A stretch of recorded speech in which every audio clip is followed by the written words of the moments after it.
मित्रों नमस्कार। मैं सुधीर श्रीवास्तव ज्योतिष अनुसंधान केंद्र में आपका स्वागत करता हूं। मित्रों, आप लोगों ने मेरे चैनल को अगर अभी तक सब्सक्राइब नहीं किया है तो जल्द सब्सक्राइब करें ताकि मेरे आने वाले नए एपिसोड और वीडियोस की सबसे पहले आपको जानकारी मिल पाए।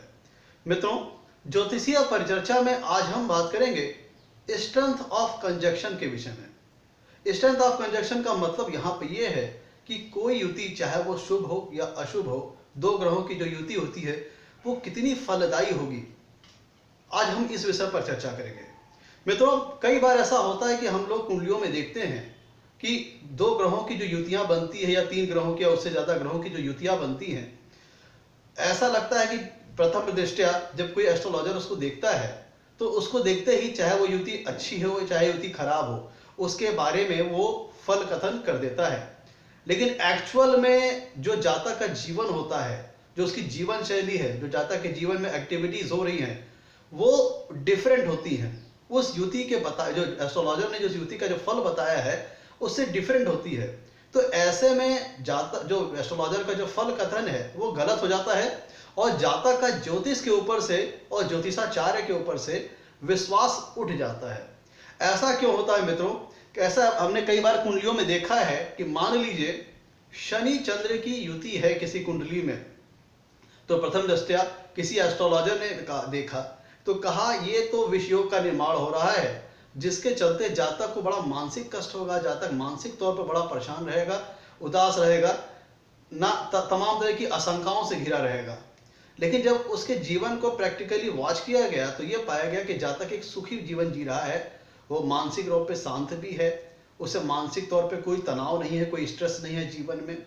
तो यहाँ पे जो शनि चंद्र का युति का जो फल कथन देख करके एस्ट्रोलॉजर ने किया वो एक्चुअल लाइफ में डिफरेंट हो रहा है, जो रिजल्ट आ रहा है वो डिफरेंट हो रहा है। और मान लीजिए कई कुंडलियों में एस्ट्रोलॉजर ने देखा कि वहां पे शुक्र राहु की युति है, कई कुंडलियों में एस्ट्रोलॉजर ने देखा कि शुक्र राहु की युति है, तो शुक्र राहु की युति या शुक्र मंगल की युति देख करके एस्ट्रोलॉजर्स ये कह देते हैं कि जातक नैतिक तौर पर कमजोर होगा और इसका चारित्रिक जो मोरल है वो थोड़ा वीक होगा और जातक अपने जीवन में एक से ज्यादा लोगों से संबंध स्थापित कर सकता है। मतलब उसके एक से ज्यादा लाइफ पार्टनर या फिर उसके एक्स्ट्रा मैरिटल अफेयर्स या उसके कई सारे अवैध संबंध हो सकते हैं। लेकिन मित्रों, पता चलता है कि एक्चुअल में वो व्यक्ति एक नैतिक तौर पर मजबूत, मोरली और एथिकली काफी स्ट्रांग आदमी है और उसने अपने जीवन में किसी प्रकार का कोई भी ऐसा कर्म नहीं किया कि जिसके चलते जातक के जीवन के ऊपर कोई कलंक लगे या उसके बहुतेरे संबंध रहे हों। ऐसा मित्रों कई बार हम लोगों ने कुंडलियों में देखा है। कुछ कुंडलियों में चंद्र मंगल की युति देख करके एस्ट्रोलॉजर बता देते हैं, या सूर्य बुध की युति जो कि अत्यंत शुभ फलदायी होती है, चंद्र मंगल का महालक्ष्मी योग और सूर्य बुध की बुधादित्य योग, इसको देख करके प्रथम दृष्टया एस्ट्रोलॉजर बता देते हैं कि चंद्र मंगल के चलते महालक्ष्मी योग का निर्माण हो रहा है और सूर्य बुध की युति के चलते बुधादित्य योग का निर्माण हो रहा है, जिसके चलते जातक का अत्यंत शुभ फल प्राप्त होगा। लेकिन जातक को जीवन में होता क्या है कि जातक का जीवन कठिनाइयों भरा रहता है, तनावपूर्ण रहता है, संघर्षों से भरा रहता है। उसको सूर्य बुध का बुधादित्य योग का और चंद्र मंगल का महालक्ष्मी योग का कोई भी फल नहीं मिला। एस्ट्रोलॉजर ने बताया चंद्र मंगल का महालक्ष्मी योग देखकर कि जातक धनवान होगा, लेकिन एक्चुअल लाइफ में जातक धन को लेकर के काफी संघर्ष करता हुआ नजर आया। ऐसा क्यों होता है मित्रों, आज इस पर हम चर्चा करेंगे। मित्रों, जो हमारे वैदिक ज्योतिष में होता क्या है कि जो हम दो ग्रहों की जब युति देखते हैं एक राशि के अंदर, तो हम बता देते हैं कि चाहे वो युति चाहे शुभ फलदायी हो चाहे वो अशुभ फलदायी हो, वो युति फल देगी। लेकिन मित्रों यहाँ पर जैसे हम बात करते हैं कि यह किसी कंजक्शन के बारे में, युति के बारे में बात की जाती है, तो वो चाहे शुभ फलदायी युति हो चाहे वो अशुभ फलदायी युति हो, वो शुभ फल देगी या अशुभ फल देगी, कितनी मात्रा में देगी या उस युति का कितना रिजल्ट जातक को अपने जीवन में प्राप्त होगा, इन सब सारी चीजों का अवलोकन प्रथम दृष्टया एस्ट्रोलॉजर नहीं करते, जिसके चलते एस्ट्रोलॉजर का फल कथन गलत हो जाता है और जातक का ज्योतिष शास्त्र के ऊपर से विश्वास उठने लगता है। मित्रों, मान लीजिए कि मैं आपको समझाने के लिए उदाहरण आपको दे रहा हूं। मान लीजिए कि सूर्य इस कुंडली में, अब सूर्य बुध की युति है मान लीजिए कि प्रथम भाव में मेष लगने की कुंडली में सूर्य बुध की युति है, तो प्रथम दृष्टया एस्ट्रोलॉजर देख के इसको बोल देगा कि सूर्य बुध के बुधातिथ योग का निर्माण हो रहा है, इसलिए जातक मधुर वाणी वाला प्रभावशाली होगा। और सूर्य की जो डिग्री है, मान लीजिए सूर्य की जो डिग्री है वो है 5 डिग्री का। मान लीजिए सूर्य की जो डिग्री है वो 5 डिग्री की है, और जो बुध की जो डिग्री है वो मान लीजिए 28 डिग्री की है। जो बुध की डिग्री है मान लीजिए वो 28 डिग्री है। तो सूर्य इस युति में, सूर्य की जो कुंडली में जो पोजीशन है वो है 5 डिग्री, और बुध की जो पोजीशन है वो है 28 डिग्री। तो ऐसी दशा में दोनों के बीच का जो फासला हुआ वो हुआ 23 डिग्री का। और मित्रों, मैं आपको एक मूल सिद्धांत बता देता हूं कि जो ग्रह जहां पे स्थित होता है उसका उस स्थान पर सबसे ज्यादा प्रभाव रहता है, सबसे ज्यादा इन्फ्लुएंस रहता है। और फिर ये जैसे जैसे उसके पोजीशन, उस ग्रह की पोजीशन से हम आगे बढ़ते जाएंगे, उसका जो इन्फ्लुएंस है, उसका एरिया ऑफ इन्फ्लुएंस जो है, उसकी जो इन्फ्लुएंस की जो इंटेंसिटी है, जो उसकी जो प्रभाव की क्षमता है, वो उसी क्रम में धीरे धीरे घटती चली जाएगी। तो आपको एक मूल सिद्धांत बता देता हूं, एक मोटा मोटा, कि जो ग्रह जहां पे स्थित रहता है उसके 15 डिग्री पीछे जहां पे वो स्थित है, उससे 15 डिग्री पीछे, और जहां पे जो ग्रह स्थित है उससे 15 डिग्री आगे तक उस ग्रह का प्रभाव रहता है। और जहां पे ग्रह कुंडली में स्थित है जिस राशि में, वहां पे उसका सर्वाधिक प्रभाव रहता है। फिर उसी से घटते हुए क्रम में जब हम आगे बढ़ेंगे उस ग्रह से, जैसे जैसे आगे बढ़ते जाएंगे, तो उसके प्रभाव की क्षमता, उसके जो उसकी इन्फ्लुएंस की इंटेंसिटी है वो धीरे धीरे घटती चली जाएगी।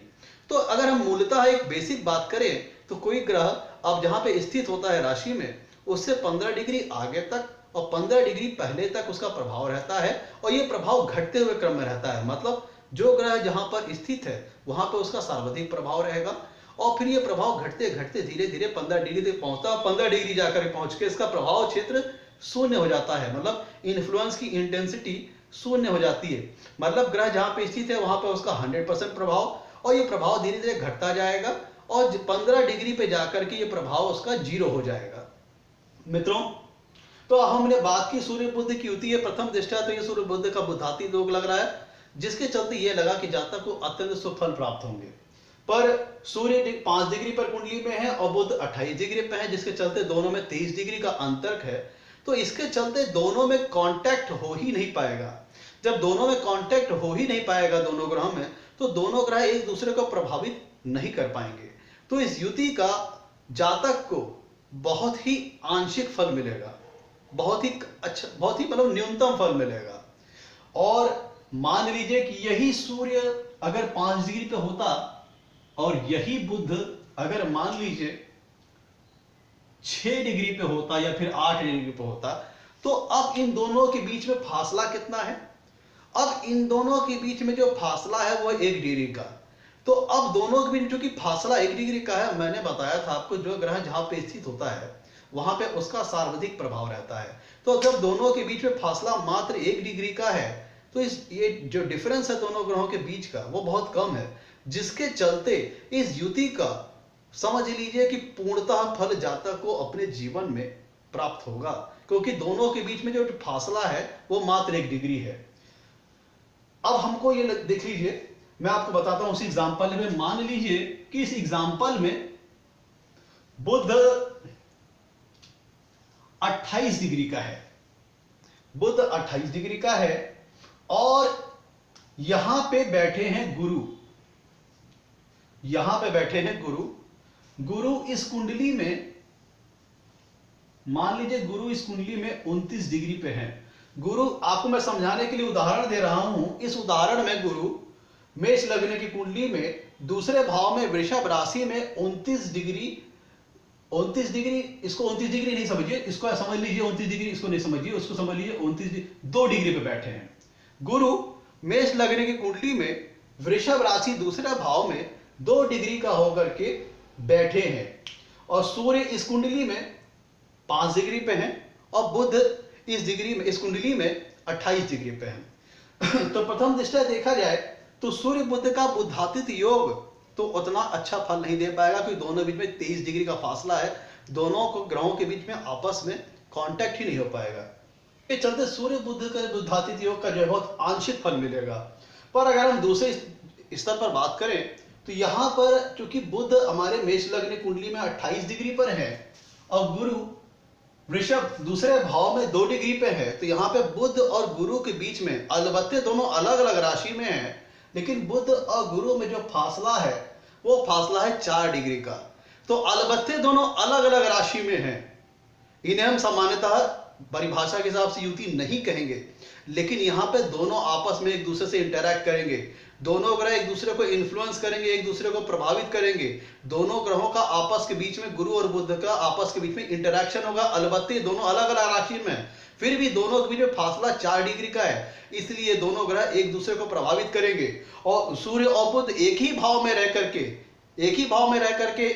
एक ही भाव में है, लेकिन दोनों के बीच फासला कितने का है? सूर्य 5 डिग्री पे है, बुध 28 डिग्री पे है, तो दोनों के बीच में 23 डिग्री का फासला है, जिसके चलते ये जो बुधादित्य योग का होगा बहुत ही न्यूनतम फल प्राप्त होगा। इसी से जो बात मैं कर रहा हूँ युति की, ये हर एक युति पर लागू होगा। मान लीजिए यहाँ पर सूर्य बुध की बात ना करके हम बात करते हैं शनि और चंद्र की, शनि और चंद्र की, जो कि एक विष योग कहा जाता है इसे।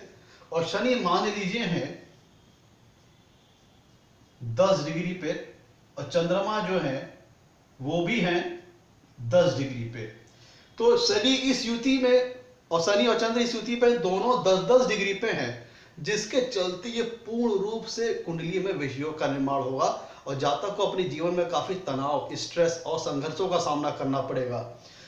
अब मान लीजिए कि शनि 1 डिग्री पे हैं और चंद्रमा जो है वो है 28 डिग्री पे। अब देखिए यहां पे मान लीजिए कि इस युति में शनि 1 डिग्री पे है और चंद्रमा 28 डिग्री पे है, तो प्रथम दृष्टया एस्ट्रोलॉजर जो ग्रहों की अगर डिग्री नहीं देखता है तो वो बता देगा शनि चंद्र का विष योग है, जिसके चलते जातक को अपने जीवन में काफी कठिनाइयों का सामना करना पड़ेगा, संघर्षों का सामना करना पड़ेगा। पर एक्चुअल में जातक अपने जीवन में खुशहाल जीवन जीता चला गया, ना ही उसे कोई बहुत स्ट्रेस हुआ, ना ही बहुत कोई से दिक्कतों का सामना करना पड़ा और उसे जीवन में सफलता मिलती चली गई। ऐसा इसलिए हुआ मित्रों क्योंकि शनि कुंडली में 1 डिग्री पे है और चंद्रमा कुंडली में 28 डिग्री पे है। और मैंने आपको जो मूल परिभाषा बताई थी कि कोई ग्रह जहाँ पे स्थित होता है वहां पर उसका सर्वाधिक प्रभाव रहता है और उसका एरिया ऑफ इन्फ्लुएंस जो है वो मान लीजिए कि 15 डिग्री तक जहां पर वो स्थित है उससे 15 डिग्री आगे तक रहता है, वो भी घटते हुए क्रम में। जहां पे स्थित है वहां पे उसका सर्वाधिक प्रभाव रहेगा और ये घटते हुए क्रम में 15वें डिग्री पे जाकर के जहां पर वो स्थित है उससे 15वें डिग्री दूर जाकर के उसका प्रभाव न्यूनतम एकदम शून्य हो जाएगा। तो फिर यहाँ पे शनि 1 डिग्री पे है, चंद्रमा 28 डिग्री पे है, इसके चलते दोनों के बीच में इंटरेक्शन ही नहीं हो पाएगा।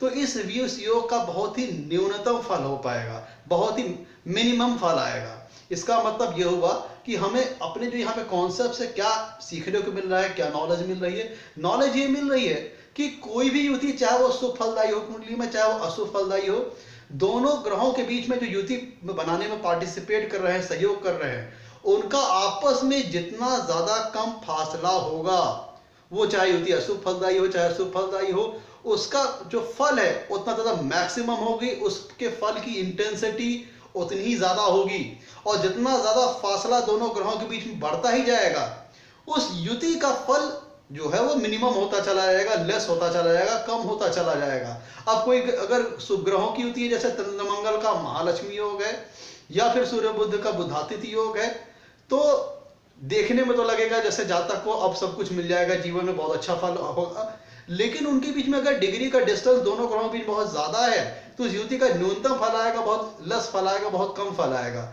और दोनों बीच में अगर डिग्री का फासला अगर कम है तो उस युति का पूर्णतः फल मिलेगा। उसी प्रकार की अशुभ युतियों में भी होता है। अगर शनि चंद्र की युति है और दोनों बीच में डिग्री का फासला बहुत ज्यादा है तो अलबत्ते ये दिख रहा है कि वहां पे शनि चंद्र का विष योग बन रहा है, लेकिन डिग्री बहुत ज्यादा हो जाए, दोनों ग्रहों के बीच में आपस में डिग्री का फासला ज्यादा होने की वजह से शनि चंद्र का बहुत ही जो विष योग है उसका बहुत ही न्यूनतम फल जातक को अपने जीवन में मिलेगा, या हो सकता है मिले ही ना, और जातक जीवन में खुशहाल जीवन जिए।